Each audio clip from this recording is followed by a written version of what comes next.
వెతలు తీరును కృపలు దొరుకును సాటి లేనిది యేసుని నామం యేసునామమే మధురం మదిలో తలచిన ధన్యం యేసునామమే మధురం. ప్రభువు నందు ప్రియమైన దేవుని బిడ్డలారా, యేసుక్రీస్తు వారి శుభనామంలో వందనాలు.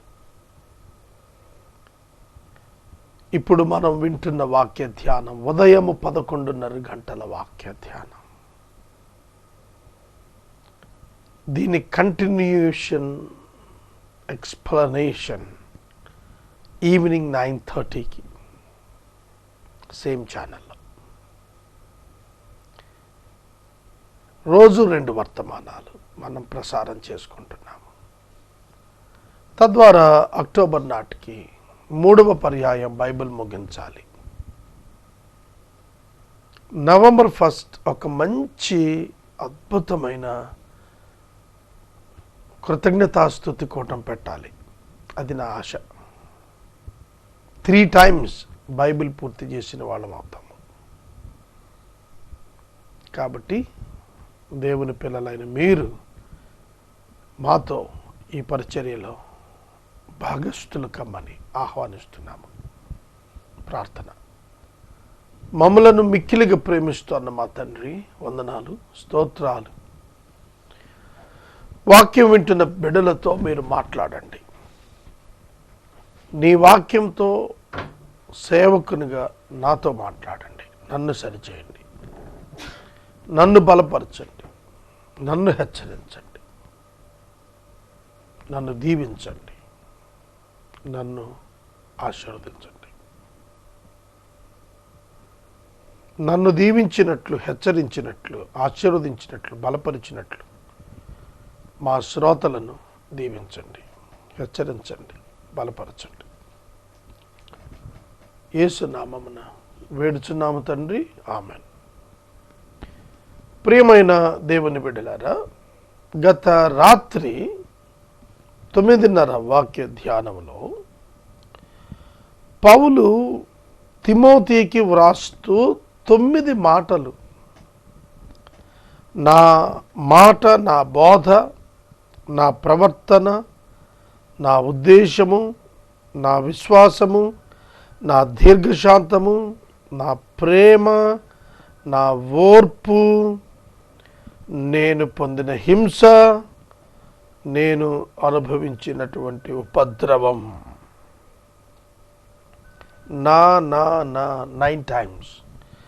దీన్ని మనం బోధ గురించి, ప్రవర్తన గురించి, ఎయిమ్ గురించి చూసాం. పౌలు తిమోతికి రాసిన మొదటి పత్రిక 4:12 పౌలు మాటను గూర్చి, విశ్వాసాన్ని గూర్చి, బోధను గూర్చి వీటిలో జాగ్రత్తగా ఉండు, మాదిరిగా ఉండు అని చెబుతూ వచ్చాడు.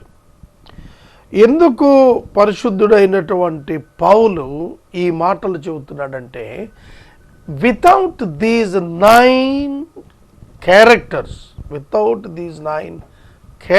ఈ 9 రకాల లక్షణాలు మన జీవితంలో లేకపోతే దేవుని సేవకుని అర్హతలు కోల్పోతాము, డిస్క్వాలిఫై అయిపోతాం మినిస్ట్రీలో. కనుక గుర్తుపెట్టుకోండి, క్రిస్టియానిటీ, క్రైస్తవ్యము అంటే భౌతిక బాహ్య సంబంధమైనటువంటి మార్పులను కొలతలో తీసుకొని నిర్ణయించేది కాదు. Christianity is different from Christian religion. Christianity is inside the heart. Christian religion is outside the heart. Okay? నా హృదయం, నా ఆత్మ, నా శరీరం. నా ఆత్మ క్రిస్టియానిటీ అయితే నా శరీరం క్రిస్టియన్ రిలీజియన్. కనుక నేను కనిపించేదంతా కూడా రిలీజియన్, కనిపించనిటువంటి అంతరంగ సంబంధమైన సంపూర్ణత ఉన్నదే అది క్రైస్తవ్యం. అర్థమవుతుందా? కాబట్టి పౌలు ఏం చెబుతున్నాడంటే నీ బయటకు కనిపించేటువంటి బోధ, ప్రవర్తన, ఉద్దేశం, విశ్వాసం, దీర్ఘశాంతం, ప్రేమ, ఓర్పు ఇవన్నీ లోపల ఉండి వెలుపటికి రెస్పాన్స్ రూపంలో వస్తూ ఉంటాయి. చాలా జాగ్రత్తగా వినాలి. బాహ్య సంబంధమైన మతం ప్రక్కన పెట్టమన్నాడు. అంతరంగ సంబంధమైనటువంటి ఆ తత్వం, నేచర్, దాన్ని బయట ప్రదర్శించమన్నాడు. There is a lot of degrees of variation, lot of degrees of variation.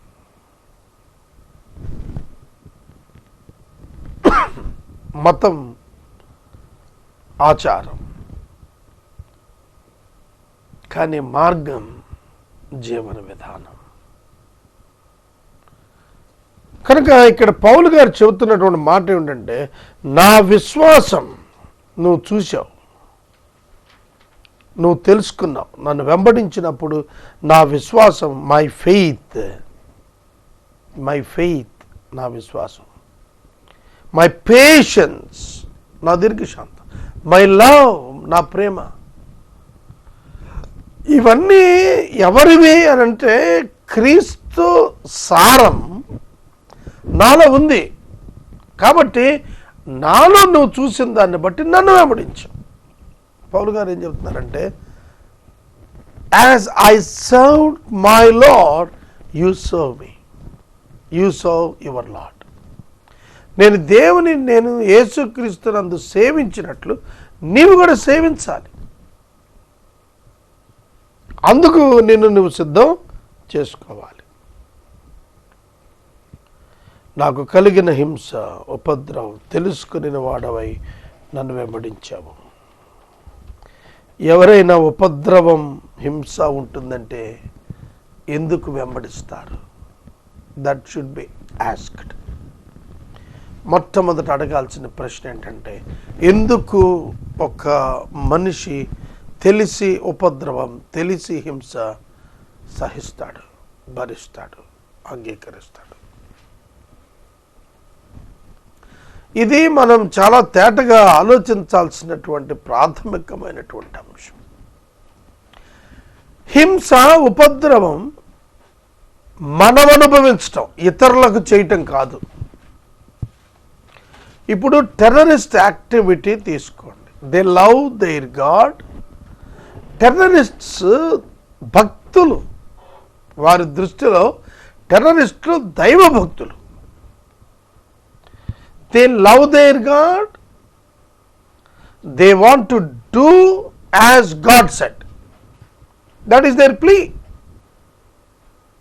మీకు ఒక విషయం తెలుసా? ఎవ్వడు తాను చెడ్డోణ్ణి అని అండం ఈ లోకంలో. ఎవ్వడు కూడా నేను చెడ్డోణ్ణి, నేను చెడు చేస్తున్నాను అని అనుకోడు. చెడు చేసేవాడు.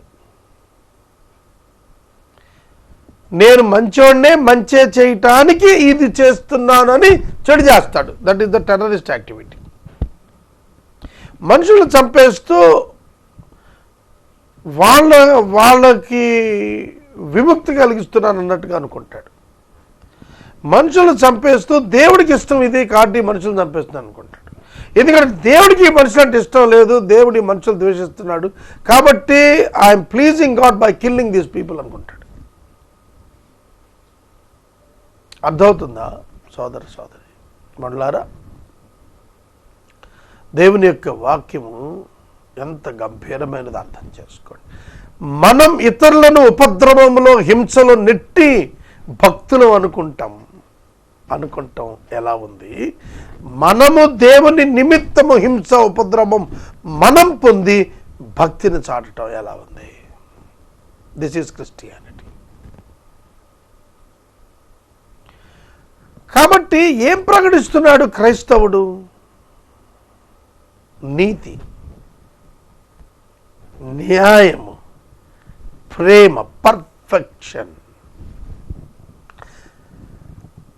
In this imperfect world we need to profess the perfection of Christ through your life. మీ జీవితం ద్వారా. అదే పౌలు తిమోతికి పూనుకున్నాడు. బాబు తిమోతి, ఇలా బ్రతకాలి మనం. మన ఓర్పు, మన దీర్ఘశాంతం, మన విశ్వాసం, మన బోధ, మన ప్రవర్తన, మన ప్రేమ, మన ఓర్పు, మన ఉద్దేశం ఏమిటి అంటే, మన ఉద్దేశం మత వ్యాప్తి కాదు. మనుషులు మారి దేవునితో సంబంధం, సహవాసం కలిగి దేవుని రాజ్యం వైపు దృష్టి పెట్టుకొని తమ జీవితాలను త్యాగం చేయటం. దేనికి త్యాగం చేయటం? To construct the lifes of the people, not to destroy the lifes of the people. ప్రజల యొక్క జీవితాన్ని పాడు చేయటం, నాశనం చేయటం, భంగం చేయటం, ఉపద్రవం కలిగించి చిన్నాభిన్నం చేయటం కాదు. చిన్నాభిన్నమైపోయినటువంటి బ్రతుకుల్ని రికలెక్ట్ చేసి చక్కగా మళ్ళా రీబిల్డ్ చేసి మళ్ళా నిలబెట్టేటువంటి పద్ధతిలో మన జీవితాలు ఉండాలి తిమోతి అని అన్నాడు. That is Christianity. క్రైస్తవ్యం అంటే ఆస్తుల కూర్పు కాదు.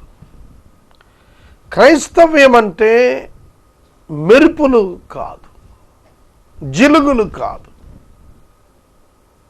క్రైస్తవ్యం అంటే ప్రేమ, త్యాగం, సహనం. అది మనలో రావాలా. కానీ వస్తుందా? ఖచ్చితంగా వస్తుంది. అయితే కష్టంగా ఉంటుంది. అది ప్రభు ఏం చెప్పాడంటే, నిన్ను నువ్వు అనుదినము సిలువకు అప్పగించుకోమన్నాడు. యేసుక్రీస్తు సిలువ మోసిన రోజున ఆయన శరీరం ఎట్లా నలిగిపోయిందో, బాధపడిందో, యేసుక్రీస్తును వెంబడించేటువంటి వాని యొక్క జీవితం కూడా ఆ విధంగానే ఆ పెయిన్తోనే ఉంటుంది. అదే పౌలు అన్నాడు, క్రీస్తు యొక్క శ్రమలను నా శరీరమందు వహించుకొని వెళుతూ ఉన్నాను అని అంటే, self denial is very painful. Very painful friends. స్వచిత్తాన్ని చంపటం, సమాధి చేయటం, వద్దనటం ఏమిటో తెలుసా మీకు? ఇది చాలా చాలా చాలా పెద్ద సిలువ. ఇది చాలా చాలా చాలా పెద్ద సిలువ. అందుకు నువ్వు నన్ను వెంబడించావు. నీకేదో దొరుకుద్దని, బెనిఫిట్ అని, జీవనోపాధని నువ్వు నన్ను వెంబడించలేదు. నేను యవ్వన కాలంలో శ్రమకు, ఓర్పుకు, నిందకు, ఉపద్రవానికి ఇష్టపడి నన్ను వెంబడించావు. That is true friends. ఇప్పుడు నేను సేవకి వచ్చినప్పుడు 1990 నవంబర్ 14 నేను ప్రభువుకు సమర్పించుకున్నప్పుడు మా నాన్నగారు, నాకు బాగా గుర్తు, ఆ రోజున నన్ను ప్రభువుకి ప్రత్యేకించి ప్రార్థన చేసే గుంపులో నుంచోబెట్టినప్పుడు మై ఫాదర్ ఈజ్ షాక్డ్. మా నాన్న చాలా దిగ్భ్రాంతిలో ఉన్నాడు. ఎందుకంటే మా తాతగారి తండ్రి సేవకులే. మా నాన్నగారు హై స్కూల్ హెడ్ మాస్టర్. అప్పటికే నాన్న హై స్కూల్లో హెచ్ఎంగా పనిచేస్తూ 6 సంవత్సరాలుగా హెచ్ఎంగా పనిచేస్తున్నాడు. పోతునూరు హై స్కూల్లో పనిచేస్తున్నాడు. He knew the ministry and the difficulties in ministry from his childhood. మా నాన్నకు తెలుసు సేవ అంటే ఏంటి. ఇంకా మా అమ్మకు తెలియదు. మా అమ్మ బ్యాక్గ్రౌండ్ ఫోర్ ఫాదర్స్ క్రిస్టియన్స్ కాదు, ఎస్సీస్. మా ఫాదర్కి తెలుసు సేవ అంటే ఎట్లా ఉంటుంది, దాని వ్యతిరేకతలు ఎట్లా ఉంటాయి, దాని కొరకు కంకణం కట్టుకున్నవాడు బ్రతికి ఎట్లా ఉంటుంది, ఎంత లిమిట్ అయిపోతారు, ఎంత లాస్ అవుతాం లోకాన్ని, ఆ యాటిట్యూడ్ ఎట్లా ఉంటుంది, అవన్నీ మా ఫాదర్కి తెలుసు. అప్పుడు నాకు తెలియదు. నాకు 21 సంవత్సరం అప్పుడు. నాకు అవేమీ తెలియదు. I committed my life to God with the gratitude towards him for granting me the new life to me. నాకు క్రొత్త జీవితం ఇచ్చినందుకు, ఆయుష్ ఇచ్చినందుకు దేవుణ్ణి నేను కృతజ్ఞతగా నా జీవితాన్ని సమర్పించుకున్న రోజు నాకు తెలియదు మినిస్ట్రీ అంటే ఏంటో. కానీ మా ఫాదర్ తెలుసు. ఆ రోజు నన్ను ఆయన ముందు పెట్టుకుని కళ్ళం నీళ్లు పెట్టుకున్నాడు. ఇప్పటికి ఇది 28 ఏళ్ళు అయింది. ఆ రోజు నుంచి కూడా ఆయన నాకు సపోర్ట్గానే నిలబడ్డాడు. Even today he is my best supporter. నేను రేడియోలో మాట్లాడటానికి విజయవాడ కేంద్రానికి ఆహ్వానించబడ్డాను. నా ప్రతి అచీవ్మెంట్లో మా ఫాదరు నా పక్కన నిలబడి, మా నాన్న పక్కన నిలబడి నన్ను అట్లా నిలబెడతా వచ్చాడు, సపోర్ట్ చేస్తాడు. ఎందుకంటే ఆయనకి తెలుసు ఆయన తండ్రి, ఆయన తాత ఎట్లాంటి ట్రబుల్సమ్ కండిషన్స్లో సేవ చేశారు, వాళ్ళకు వచ్చినటువంటి ధనరాశుల్ని, ఆర్థిక లబ్ధిని ఏ విధంగా తృణప్రాయంగా తుంచి పంచి, how they invited the suffering, he knew it well. So ఆయన, నేను రేడియోలో మాట్లాడడానికి ఫస్ట్ టైం ఇన్వైట్ చేయబడినప్పుడు ఆల్ ఇండియా రేడియోలో నేను చాలా కార్యక్రమాలు చేశాను. ఆల్ ఇండియా రేడియోలో క్రిస్టియన్ ప్రోగ్రాం ఎప్పుడు ఇవ్వరు. కానీ ఒక సహోదరుడు, విజయ్ కుమార్ అని ఒక సహోదరుడు ఉన్నారు, ఆయన నాకు వెలుగు రేఖలు అనే ప్రోగ్రాంలో ఒక 10 minutes ఎవ్రీ సాటర్డే కేటాయించాడు. నాకు ఇచ్చింది 12 minutes ప్రోగ్రాము. నేను 11 minutesలో నేను ప్రోగ్రాం కంప్లీట్ చేసుకోవాలి. దానికి నా యాంకర్ మా నాన్నగారే నన్ను ఛార్జీలు పెట్టుకు తీసుకుని వెళ్ళేవాడు విజయవాడ రైల్వే స్టేషన్కి. ఎందుకంటే ఆయనకు తెలుసు దేవుని విలువ, దేవుని సువార్త విలువ, తండ్రి తాత చేసినప్పుడు ఉన్నటువంటి సోల్ విన్నింగ్ వల్ల కలిగిన బ్లెస్సింగ్ మొత్తం ఆయనకు తెలుసు. అందుకని నన్ను ఛార్జీలు పెట్టుకుని తీసుకెళ్ళి ఆడు కూర్చోబెట్టి, నేనేదో వచ్చి నా స్క్రిప్ట్ ప్రిపేర్ చేసుకున్నాడు. ఆ రోజుల్లో వెరీ యంగ్ ఏజ్. ఆ పీరియడ్లో ఆయన యాంకర్గా పనిచేసి నాకు వాక్యం చెప్పే ఛాన్స్ ఇప్పించాడు. పౌలు స్పిరిచువల్ ఫాదర్గా తిమోతికి ఎట్లా మెంటర్గా పనిచేస్తున్నాడో దాన్ని నేను మా ఫాదర్ దగ్గర, మా నాన్నగారి దగ్గర నేను చూశాను. ఆ తర్వాత నేను టెలివిజన్కి వచ్చిన తర్వాత ఆయన కొంతకాలం నాకు యాంకర్గా చేశాడు. నేను ఎందుకు చెప్తున్నానంటే, తర్వాత నా ప్రతి మిషన్లో, ప్రతి చోట, మా ఇద్దరికి ప్రతి చోట వాక్య ఉపదేశాల విషయంలో, ఆర్గనైజేషన్ స్ట్రక్చర్స్లో ఎప్పుడు కూడా మేము కూర్చొని డిస్కస్ చేస్తూ ఉంటాం. ఆయన మా తాతగారు, మా ముత్తాతగారి యొక్క, నా ముత్తాతగారి యొక్క మినిస్ట్రీస్లో ఉన్న ఆ వాల్యూ ఫౌండేషన్ పేజ్ తీసుకుని నన్ను ఎప్పటికప్పుడు వాషౌట్ చేస్తూ, రెగ్యులేట్ చేస్తూ, కరెక్ట్ చేస్తూ ఒక ట్రాక్లో నడవమని చెప్పి టీచ్ చేస్తూ ఉండేవాడు.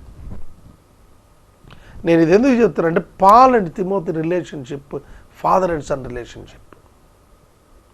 నాకు భౌతికంగా తండ్రిగా మా నాన్నే ఉన్నాడు. నా స్పిరిచువల్ లైఫ్లో నా గైడ్గా చాలా ఇన్సిడెంట్స్లో ఆయనే కనపడ్డాడు. ఎందుకంటే నా స్పిరిచువల్ ఫాదర్ నేను ఎప్పుడో వదిలేశాను. నాకు బాప్తిజం ఇచ్చిన ఆయనతో నేను అది సేమ్ సెకండ్ ఇయర్ డిస్కనెక్ట్ అయిపోయాను. తర్వాత మా ఫాదర్ నాకు చర్చిని కట్టాడు. తను వచ్చిన రిటైర్మెంట్ ఫండ్ అంతటితో తన ప్లేస్లో ఒక చర్చ్ కట్టాడు. తర్వాత ఆ చందా అంతా నాకు ఇచ్చేవాడు. తన డబ్బు తను, మా అమ్మ, నాన్న, అక్క, అందరు దశభాగం నాకు ఇచ్చేవాడు. My family stood behind me. నా వెనక అట్లా నిలబడి 4 fathers నుంచి మాకు వచ్చిన ఆ బ్లెస్సింగ్, ఆ సేవ చేయటం అనే దాన్ని నిలబెట్టాను. With empty hands. Now I'm with empty hands. ఇవాళ నేను రిక్త హస్తాలతో ఉన్నాను. ఎందుకు నేను చెబుతున్నానంటే, ఈ విషయాలన్నీ కూడా మీకు సాక్ష్యంగా ఎందుకు చెబుతానంటే, దేవుడు మనలను ఒక ప్రత్యేకమైనటువంటి వ్యక్తిత్వం కలిగినటువంటి, విధానం కలిగినటువంటి సేవకులుగా ఉండాలని కోరుతున్నాడు తప్ప హైఫై కాదు.